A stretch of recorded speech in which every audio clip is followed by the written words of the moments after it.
मोहतरम नाज़रीन अस्सलाम वालेकुम। मैं वकीम मोहम्मद गालिब। आप देख रहे हैं हर्बल टिप्स विद कीम गालिब। मोहतरम नाज़रीन, एक मशहूर व मारूफ आज़म का नुस्खा हम पेश करने जा रहे हैं। मुझे उम्मीद है कि आपको पसंद आएगा और आप समझ आएंगे। इसकी वीडियो भी अपलोड करेंगे। सबसे पहले इसमें मीठा सोडा, कासनी, ज़ीरा सफ़ेद, ये तीनों पाव पाएँ, एक एक पाव। इसके बाद गुलाब के फूल वो आधा पाव यानी कि 125 ग्राम, नीलोफर के फूल 125 ग्राम। फिर आगे कलमी शोरा और जौ खार वो भी तकरीबन 60-60 ग्राम आपने ले लेने हैं।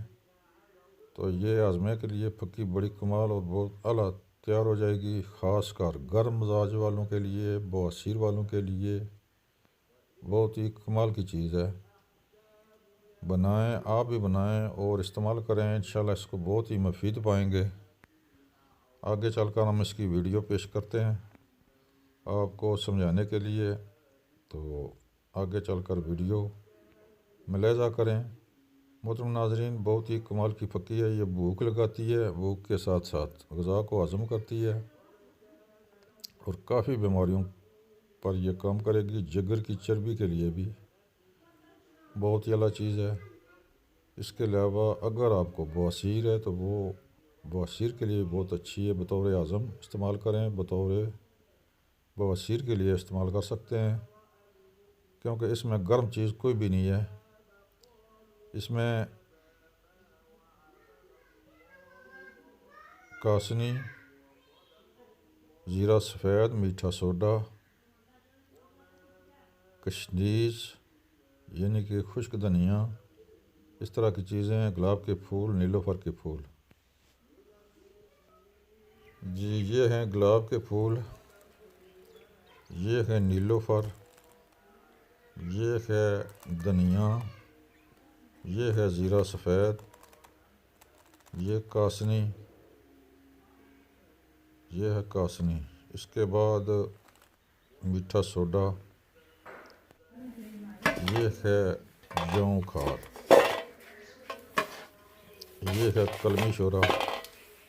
ये डालकर हम इस मशीन में डालकर बनाएंगे तो फक्की तैयार हो जाएगी। आप देखें, फक्की तैयार हो गई है। वीडियो शॉर्ट बनाने के लिए हम इसका अमल बाकी शॉर्ट किया है। फ़कत आपको सिर्फ समझाना है इसके बारे में। तो ये फक्की तैयार हो गई है, इस्तेमाल करें। मोहतरम नाज़रीन, आज़मा के लिए फ़क्की तैयार हो गई है। इसका तरीका इस्तेमाल इस तरह है। सुबह, दोपहर, शाम खाना खाने के आधे घंटे बाद छोटी आधी चम्मच इस्तेमाल करें। इंशाल्लाह पेट में अफारा, कब्ज़, गैस के लिए बहुत ही कमाल की चीज़ है। इस्तेमाल करें और दो में मोहतरम नाज़रीन, मेरा चैनल सब्सक्राइब करें, बेल आई बटन को दबाएं ताकि आइंदा आने वाली वीडियो आप तक आसानी से पहुंचती रहे। जो हम वीडियो अपलोड करें आप तक इंशाल्लाह पहुंचती रहेंगी। दुआओं में याद रखें। अस्सलाम वालेकुम।